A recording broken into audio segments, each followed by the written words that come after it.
So for today, we have a presentation for you about being your own boss. And it's really an introduction to entrepreneurship. And we have a guest today who actually is an entrepreneur. So we'll have a Q&A at the end of the presentation with her. But before we get started, I did want to introduce the Uprise program at MiraCosta and the Dreamer Resource Office at CSUSM. And then once we do that, we'll do a quick icebreaker. We'll go over basics of entrepreneurship. We'll talk a little bit about the differences between a social security number, an ITIN, and a business identification number. And then we'll talk about a tool that Immigrants Rising put together called Spark and some funding opportunities that they have. And then, as I mentioned previously, we'll do a Q&A with one of our entrepreneurs. So I'll pass it to Teresa to talk a little bit about Uprise. All right, good. Hello, I was going to say good morning, everyone. Good afternoon, everyone. I'll go ahead and share my screen. Let me go ahead and share my screen just so I can present. And then if you all hear background music, my neighbors decided to start blasting music right as I'm talking today. Awesome. So just to reintroduce myself, my name is Teresa, pronounced she, hers, and I currently serve as the Interim Student Service Specialist for the Uprise program, also known as Undocumented People Rights and Solidarity Empowerment. And so like Dina said, we've been working together in collaboration with the Dreamer Resource Office for the Undocumented Student Action. And so what that is a statewide effort by the California Community Colleges Chancellor's Office. And it's a student-led campaign to advocate, support, and offer resources to our undocumented students.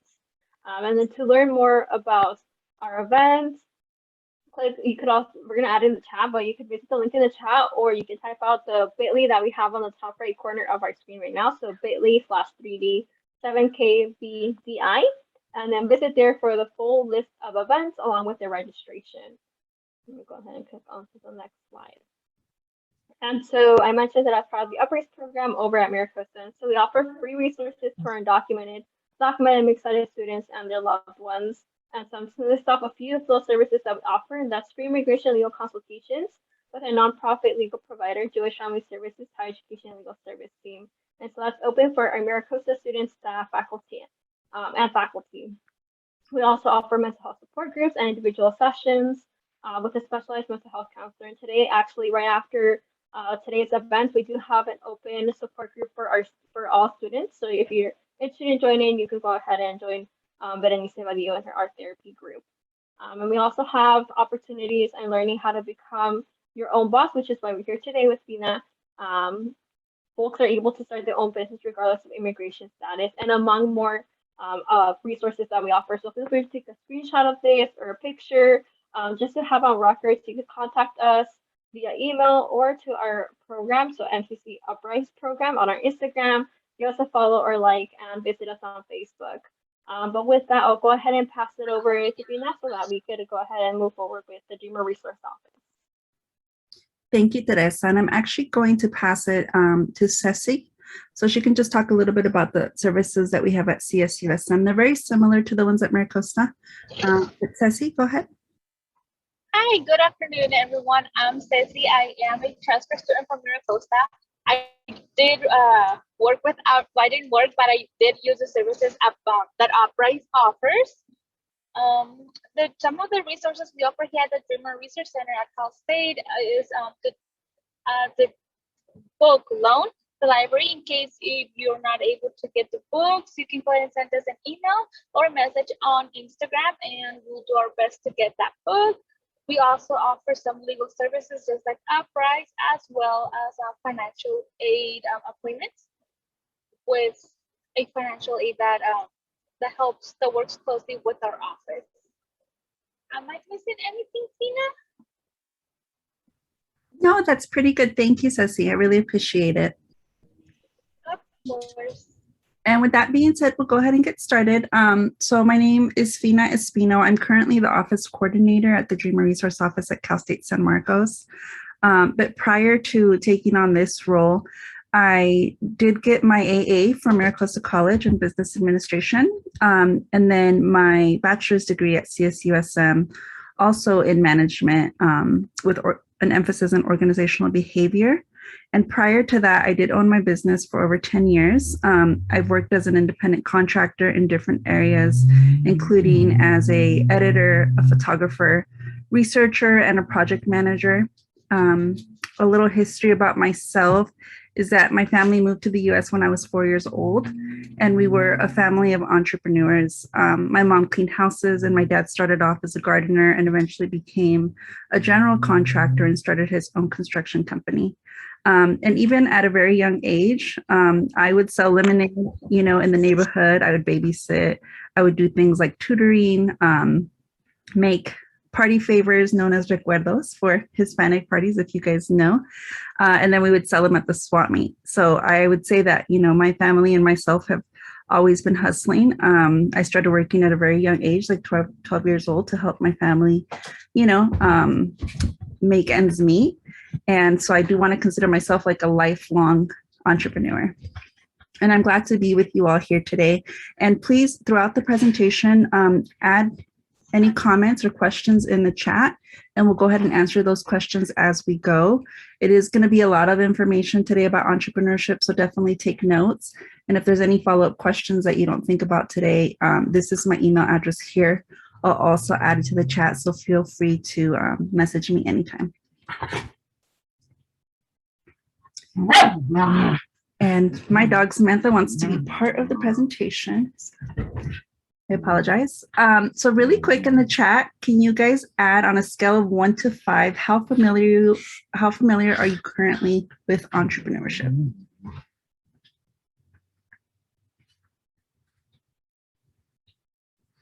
And if you prefer to unmute yourself and just say it out loud, that's fine too. Okay, so I'm seeing some 4s and some 2s.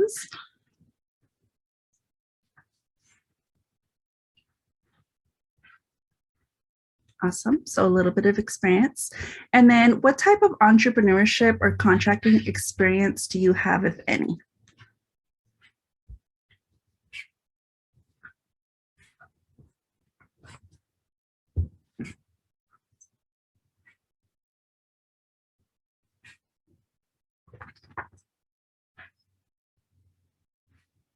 And for this question, this could be anything from sales to consulting, small startups or larger businesses, such as like candy sales, gardening, tutoring, really anything that you've done. Okay, we have some sales and marketing. And then for the third question, for our icebreaker today, what's your favorite small business?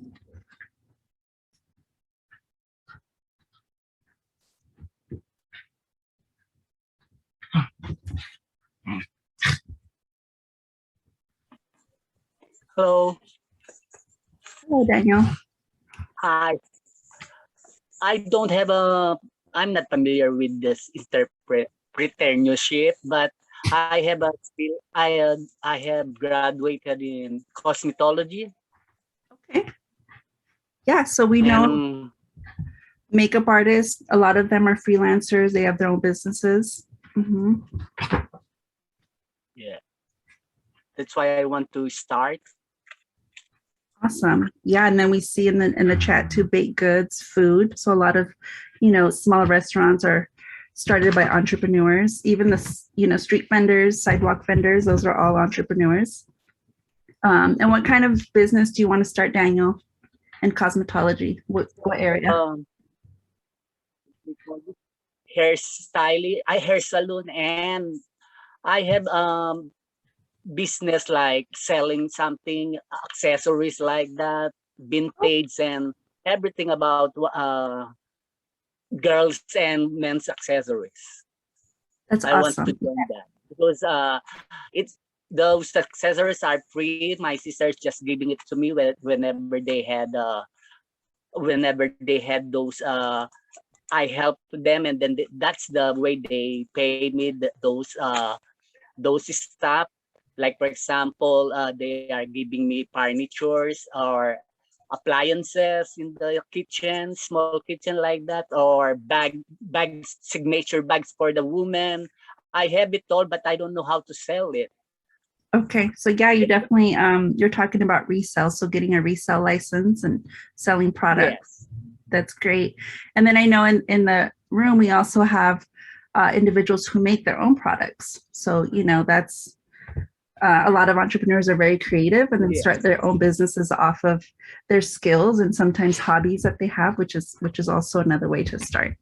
Awesome. Well, thank you everybody for sharing.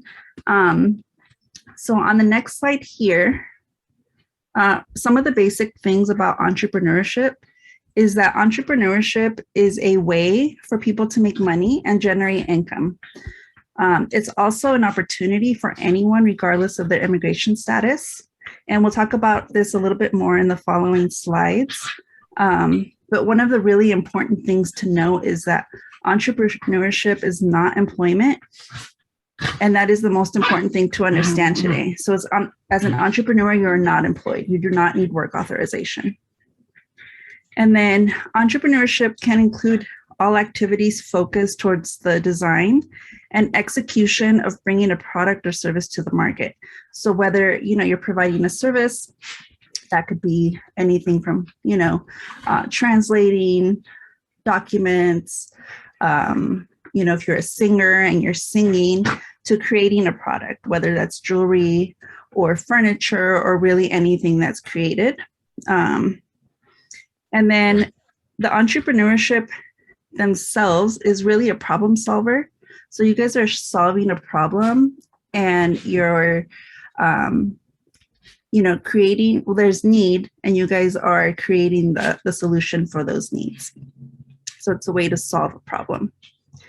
And then the entrepreneurship opportunity is being innovative. So like if you're creating a product or service with market potential. So you want to make something and create something that you can sell, and you want to build skills that you can use to provide services. And then entrepreneurship is an option for you to use your skills for freelancing. And this can be done in several different ways, such as being an independent contractor, which I'll talk a little bit more about, consulting, participating in gig economy, again, so like musicians, people who do entertainment, and also starting your own businesses, like you said, maybe something in cosmetology, becoming a translator and things of that sort.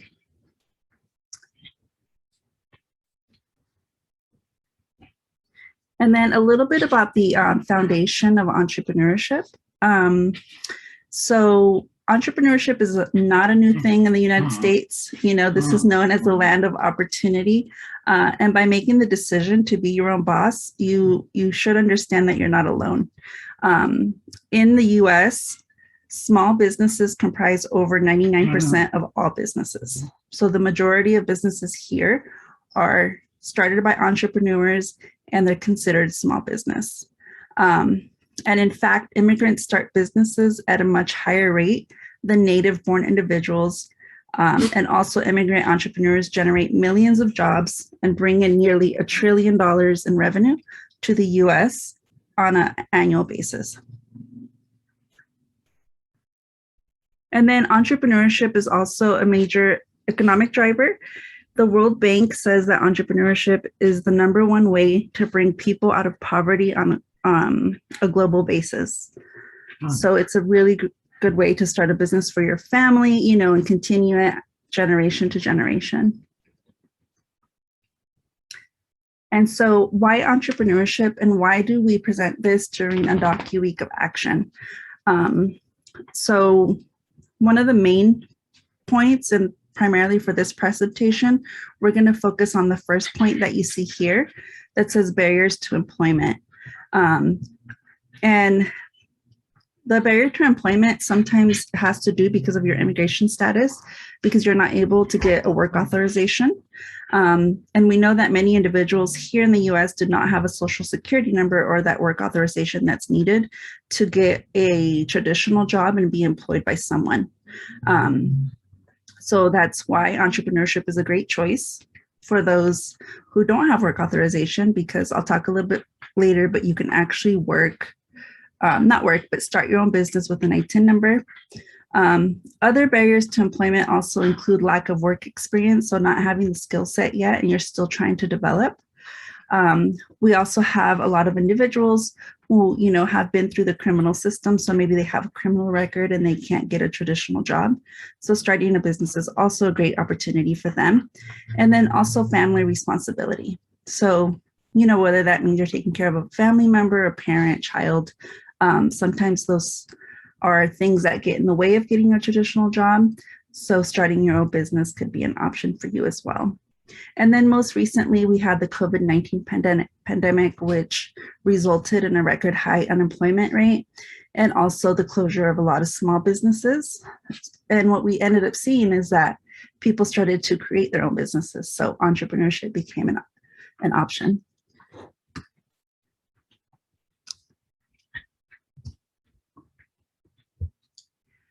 And then what's the difference between working for yourself and working for somebody else? And let's see what you guys think. What can you guys add in the chat? Or unmute yourselves if you feel comfortable.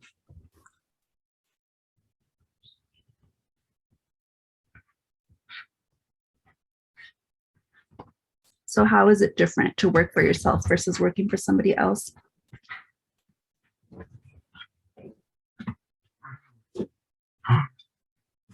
Freedom?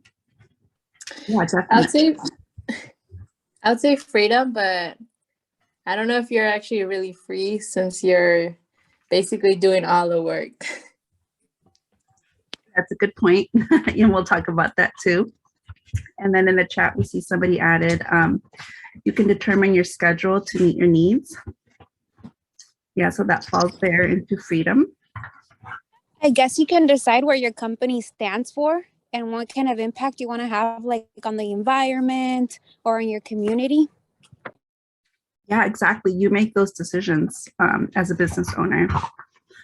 And then somebody else added, working for yourself is working on something you believe in. Working for someone else, you're working to make others' dreams come true. Right. So entrepreneurship is definitely a way to make your own dreams come true as you see it. And then as we see here, and I mentioned this a little bit earlier, it's really important to know that independent contracting is not the same as working as an employee.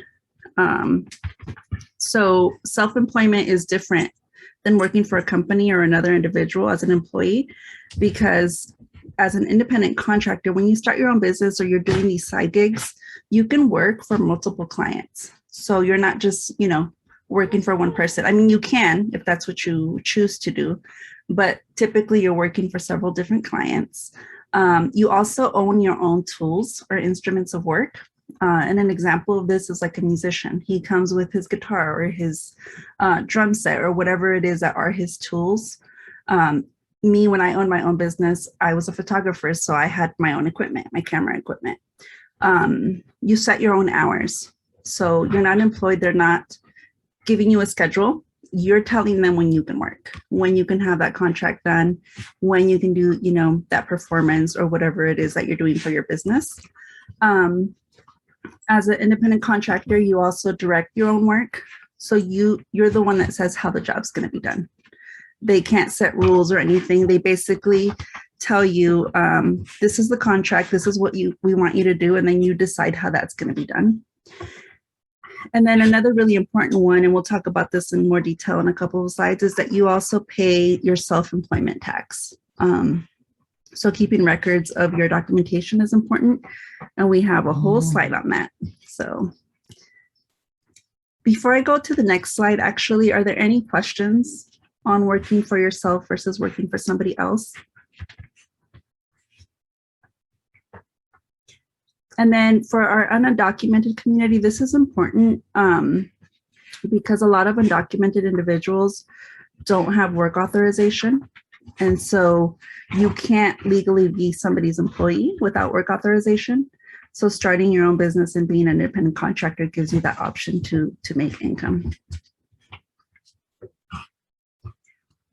And so some of the required paperwork to be an independent contractor, if you don't have a social security number, what you can do is file a IRS form W-7, And this is the application for an individual tax ID number known as an ITIN. It kind of works like a social, so it just identifies you as a taxpayer. If you do have a social, which some of our DACA holders do have a social, you don't need an ITIN. That serves as your ID number forever, so that'll always be your number. And then when you take on contracts, so if you're going to do independent work, instead of filing a W-4, which you do with a traditional job, what you do is you file a W-9. And we'll see an example of that in the next page. You'll also receive a 1099 form at the end of the year. And this is what determines how much money you made throughout the year. And any job that you do that paid you more than $600 should be giving you a 1099 to file your taxes. If you did a job that's under $600, then you do not need to file taxes on that. You don't need to pay taxes on that. And then for every city that you do business in, you do have to get a business license, and you can just get this at your city hall. And typically the cost is about $50. And then if you want to do business with a different name, a fictitious name, then you would file that fictitious name application at your city hall as well. And this is what the W-9 form looks like. And give me 1 second. I'm going to mute myself for like 2 seconds. Fina, do you have a link where someone could file for the W-7 for their ITN number?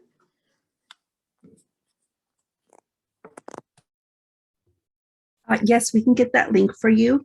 I do recommend, though, that when you do a W-7, that you do it with a tax preparer. We did get in contact with one, or that my team did, and they're able to meet with you. I think the fee's like $30 to help you file that. So if you want that information, please reach out to us and we'll get it to you. Thank you. Of course. And so for the form here that you see, again, this is the W-9. It's a really easy form to complete. All you need to include is your name, your business name, if you have one. You don't have to have one. Your mailing address here, and then that tax ID number that you got. So it gives you the option to either put a Social Security or an ITIN there. And then it's really important to know that when you're filling out a W-9 to do like contract work, you never have to disclose your immigration status. So if your concern is that, I'm undocumented, I don't have work authorization, I'm afraid to tell them that, you don't have to tell them. That's not a requirement of filing a W-9.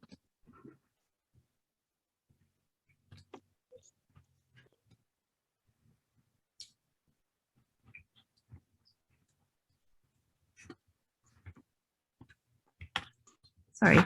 And then, so anyone, again, can legally engage in entrepreneurship in the United States, regardless of your status.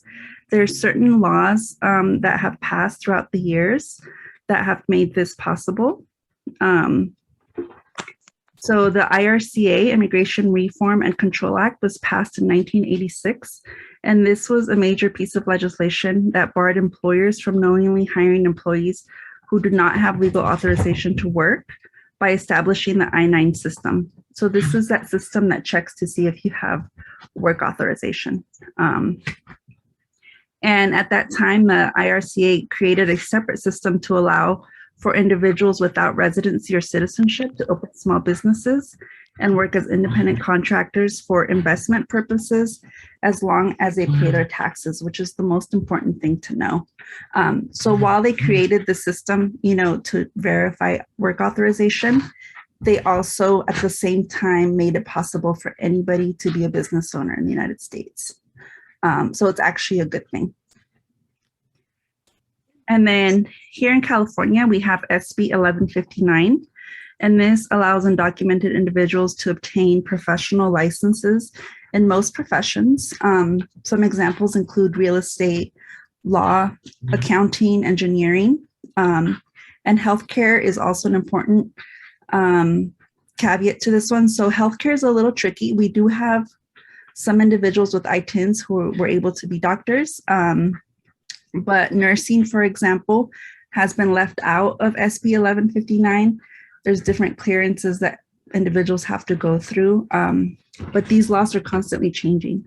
But as of right now, I'll show you in the next slide some of the different professions you can go into with an I-10.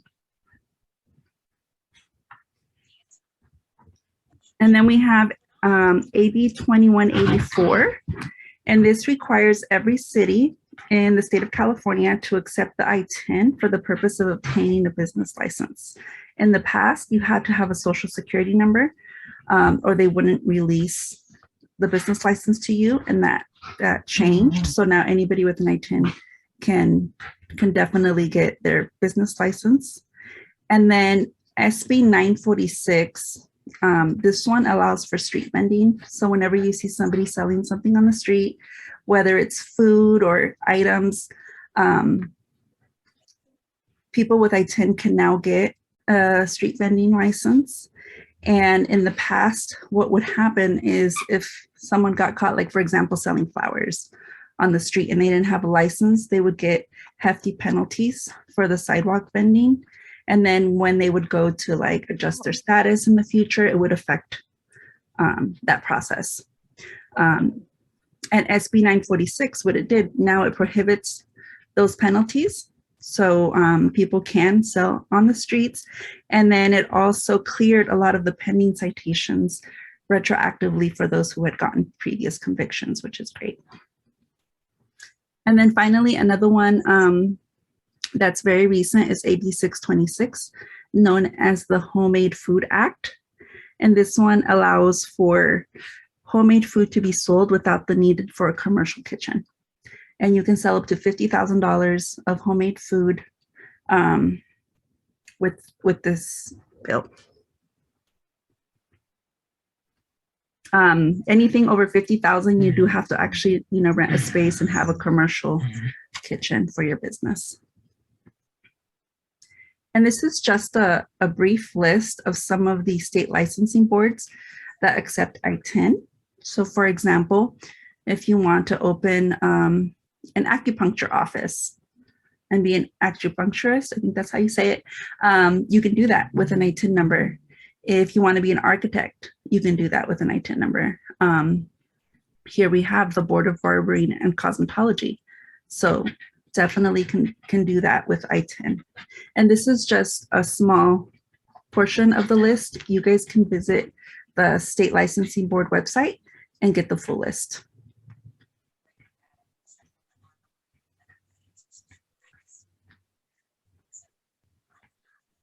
All right, and so let's talk about record keeping. This one's really important. And it really comes down to keeping accurate records so you can pay taxes. So one of the reasons why they allow for entrepreneurship in the United States is so people can do their business, but you have to be able to show that, you made money and that you're paying taxes on that money. So anytime you purchase items for your business, you should keep your receipts, whether that's buying gas, to get to a location to do your work. If you're buying food or coffee for a client meeting, keep receipts for that as well. If you're buying materials, these are expenses and they'll help you accurately report your income. And also they'll help so that you don't have to pay so much taxes because you can write some of this stuff off. You'll also want to make sure, whether it's a service or a product that you're selling, you want to keep copies of all of your invoices that you send to your clients. If you use something like Square or Venmo or any other financial app, they typically keep a record for you. So definitely take advantage of the record keeping features.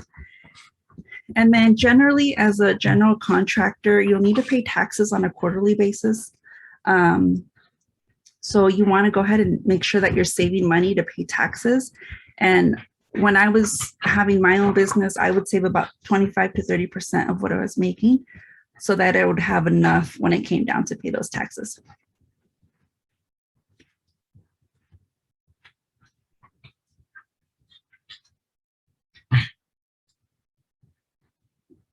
And then these are the type of business structures that are available. One of the most common is the sole proprietor. So that just means you're doing business on your own. You don't even need a fictitious name. You can do business using your own personal name. Then we have the partnerships, the corporations, the LLCs, and the cooperatives.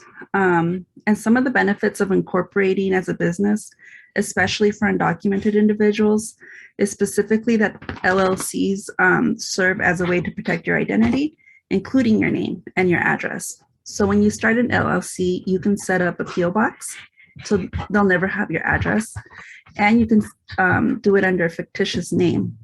So your personal name will never be connected to it. So you have protection in that way. And then again, remember that when you're doing business for yourself and you're taking on these contracts, you never have to disclose your status because you're no longer doing business as an individual, you're doing it as a business.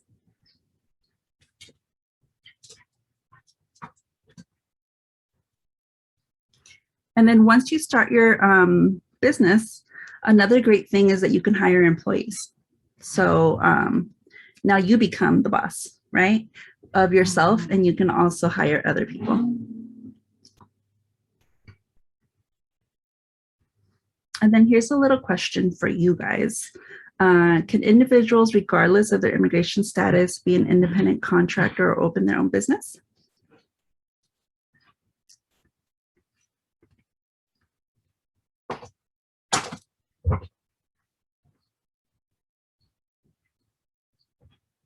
Perfect. Yes. So yes is the correct answer.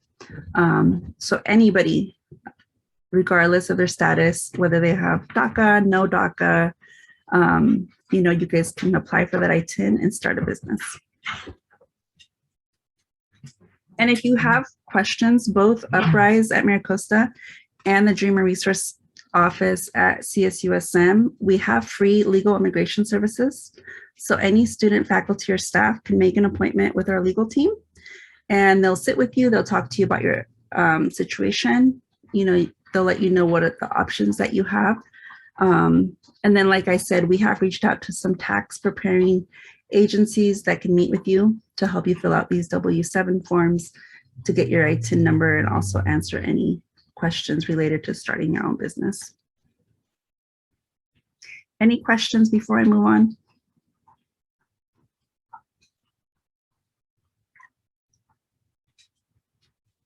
All right, so in this next slide, we're going to talk a little bit about the differences between a social, an I-10, and an employer identification number. So for a social, this is something that's assigned to you when you adjust your status. So whether you're a DACA recipient, you'll get a social. And this social will always be your number, regardless of what happens with your immigration status. So let's say you came here, you're a DACA recipient. They give you a social. For some reason, you didn't renew your DACA. It's expired. So you can still use that social. That is still your social. And if you decide to start a business with that social, that's perfectly fine. Your DACA doesn't have to be active for you to start a business. With the social, you can engage in entrepreneurship at any time. You don't need the I-10, you don't need to file a W-7. You would just use that social security number on that W-9 form as your ID. And then if you have a social, you do need an active employment authorization to be able to work, to be employed by somebody else. With the I-10, this is a little bit different. This is issued by the IRS regardless of your immigration status. So again, anybody can get an I-10 number. It's used for federal tax reporting. So the most important thing is that you are filing taxes and reporting them. You can also use an I-10 to open a bank account or establish credit. If let's say you start off with an I-10 and you start building credit, once you get a Social Security, if you ever adjust or when you adjust, then you can actually transfer your credit over. So don't worry about like, hey, what if I build all this credit and then what happens to it? It's gone. No, it can be transferred to your Social Security number. An I-10 can also be used to start a business if you want to do like an LLC or corporation, and then you would just file for the employer identification number, which is the next one there. Sorry. And the employer identification number is similar to the I-10, but it's for an established business, and it can be used to hire employees. So this is when you file your tax documents, it's going to ask you for an employer ID.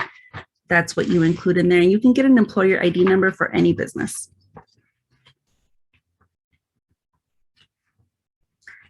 And then for this slide, we work a lot with Immigrants Rising, and they focus a lot on entrepreneurship. They recently launched a learning hub for new entrepreneurs where you can access, how to create new opportunities.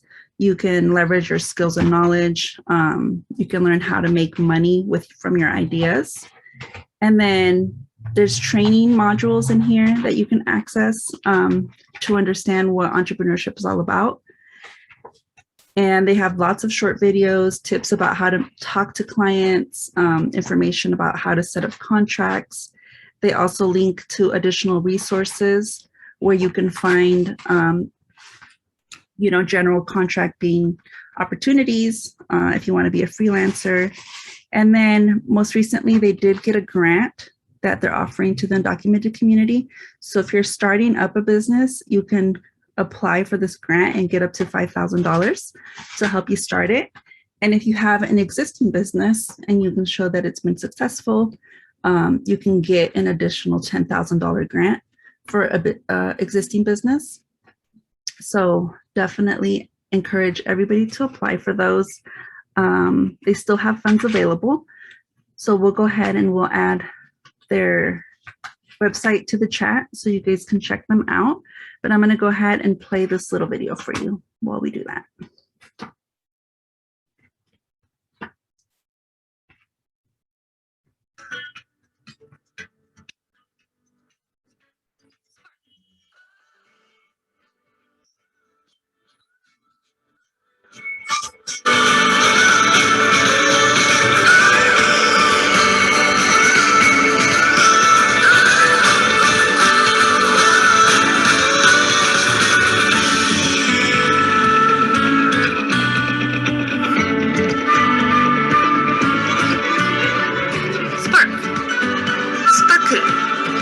Chispa. Sí, claro.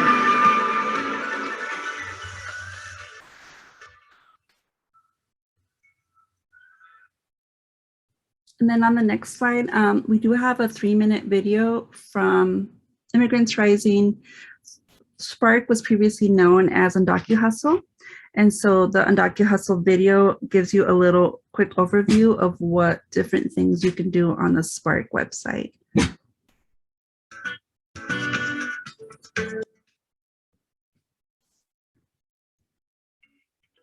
So the question we have for all of you, I want you all to think of your wildest, craziest, but legal business idea.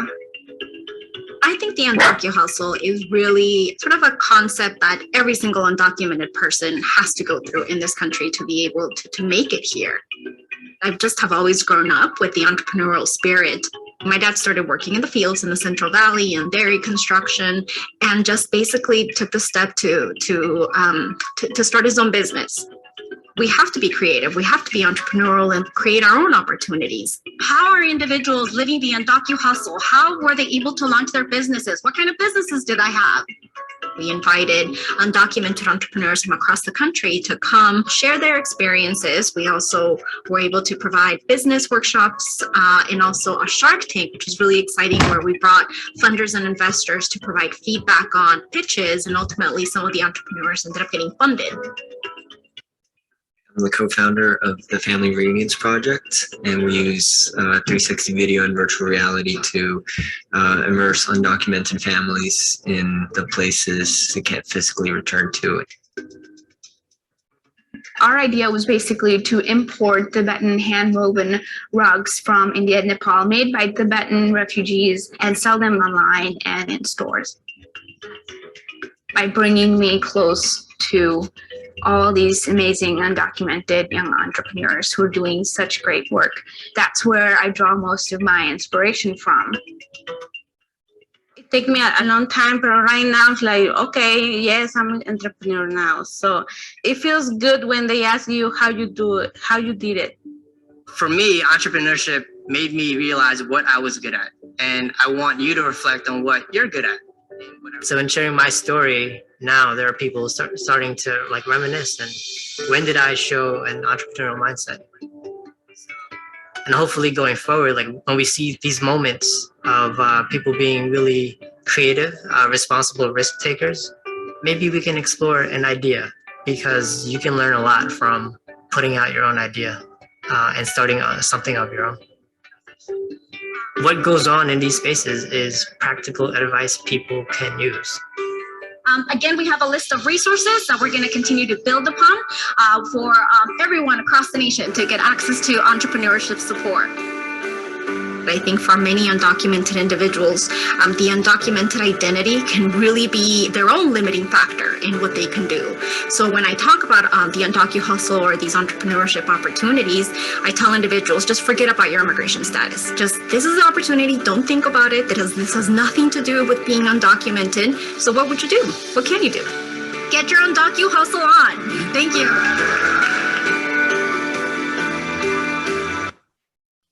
Yeah, and so like she mentioned, it's just us losing that fear of starting our own business because we're undocumented, because everybody can do it.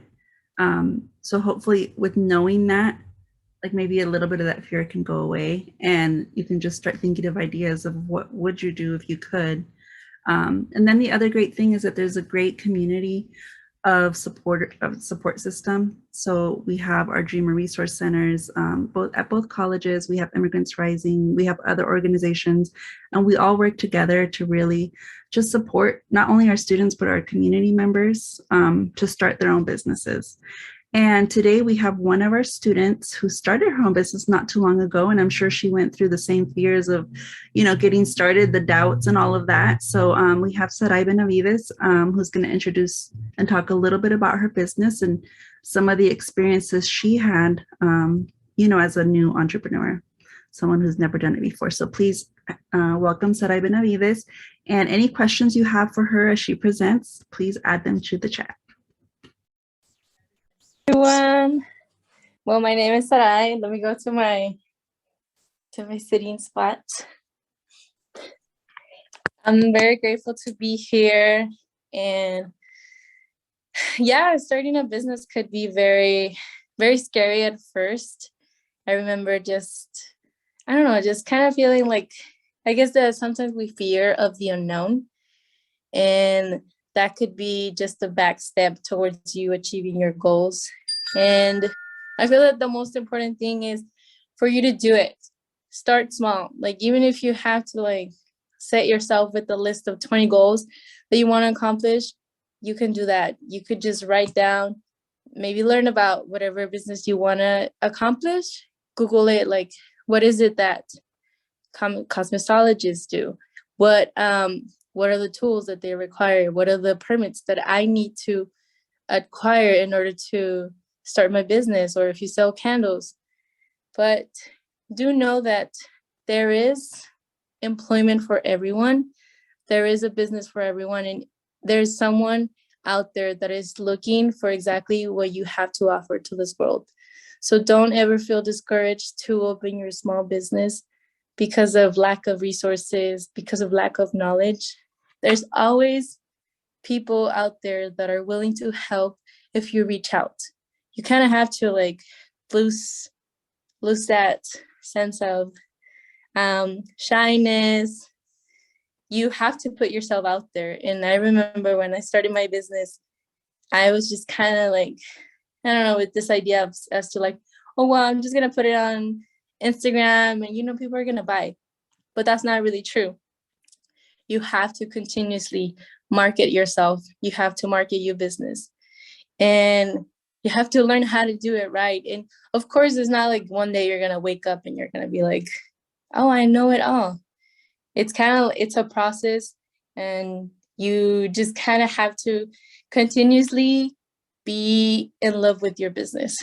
I feel that for the longest time, I was obsessed with growing my business. I was obsessed with creating stuff, just showing it to the world.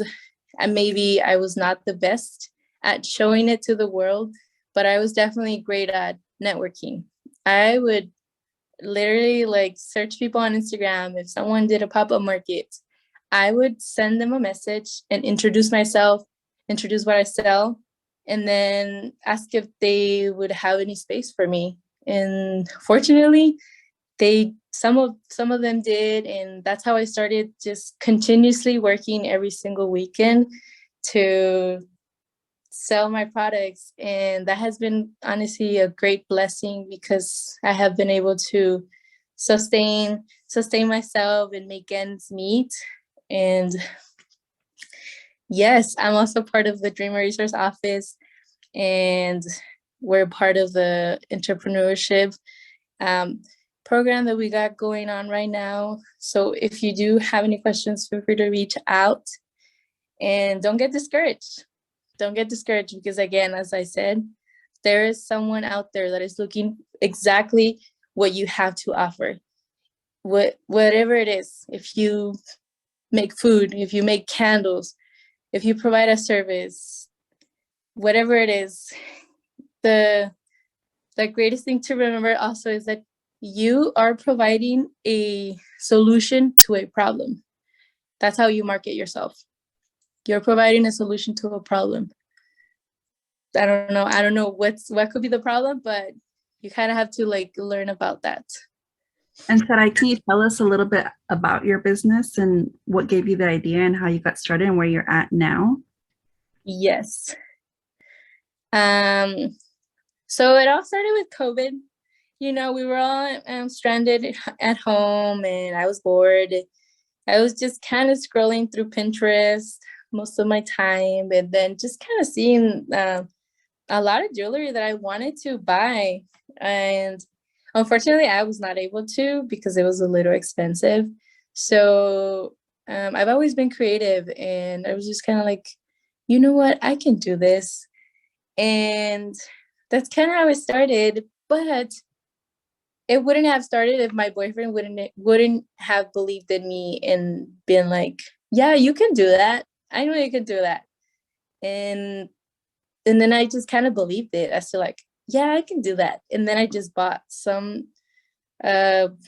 one cord of like brown cotton cord and some earring materials. And then I created my first pair of earrings. I took photos, and then I shared it with my family and friends, and then they liked it. And that's kind of how it started.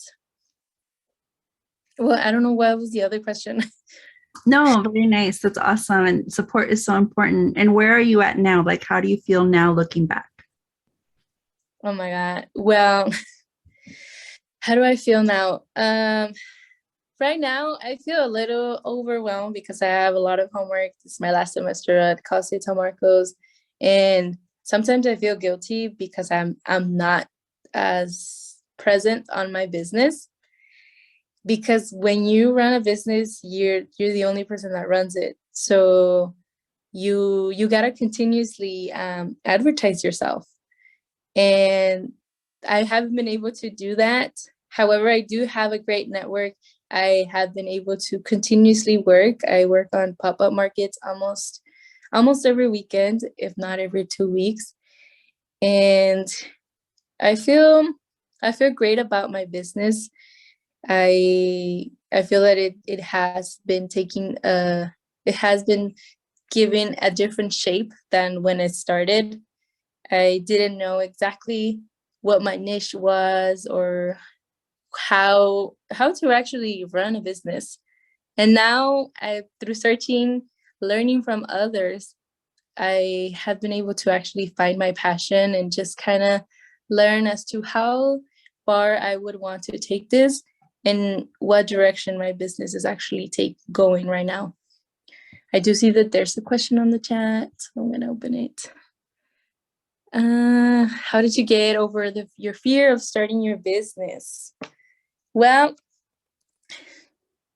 it never stopped at the beginning. It was just there. It was the shyness, the fear, but it was through just my boyfriend who he inspired me to actually do it. And, you know, when you start, well, personally me, I was afraid. I was just kind of shy. I didn't know a lot. And I guess that through experiences, through selling, I was able to actually get over it. And even sometimes I feel shy when I'm talking to strangers, you know, because you are presenting your products and you are telling them about how great your products are so they could buy them. And you're also selling an experience, you know, you're kind of telling them like, look, this is what it is. And they will look really great on you because this color fits perfectly on your face, on your body, on your face shape, with your hair. And this is honestly how I've been doing it. But I had to learn, you know, I had to learn through experience with others. Like it wasn't that one day I just kind of knew all this tactics as to how to talk to people. No, I had to experience the awkwardness as well. A lot of awkwardness. And even Definitely. Yeah. And even with that question with fear, like how do you overcome those fears? You know, I think sometimes it's so easy to think about, oh my gosh, what can go wrong?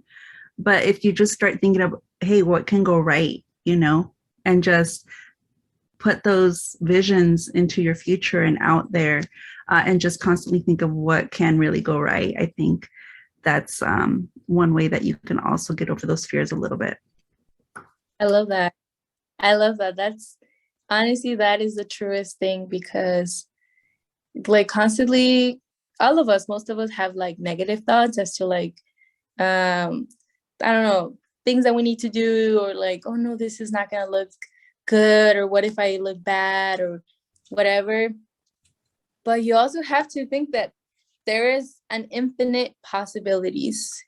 So it could go wrong, but what did you learn from it? You know, are you going to make it better the next time? Because if it goes wrong one time, that's okay. That's how we learn. We learn through experience, but you don't have to discourage yourself because sometimes things are going to go wrong. And also as a business owner, I 100% recommend you that you don't put your emotions into your business. Like not 100%, because something that I want to say is that as a seller, you already have the no, like guaranteed. You have to be able to achieve the yes.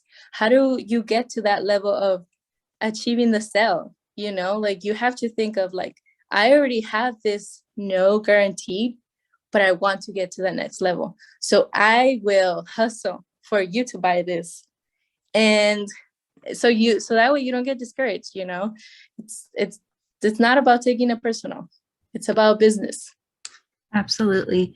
And like I said, I mentioned she also is part of the Dreamer Resource Office team at Cal State San Marcos. So any questions you guys have for her or myself, you guys can reach us at dreamers@csusm.edu. I'll add that to the chat. And before we do end, I know this hour just flew by, but we do have some other entrepreneurship related workshops happening during this Undocu Week of Action. Tomorrow at 12 p.m., we have a Start Your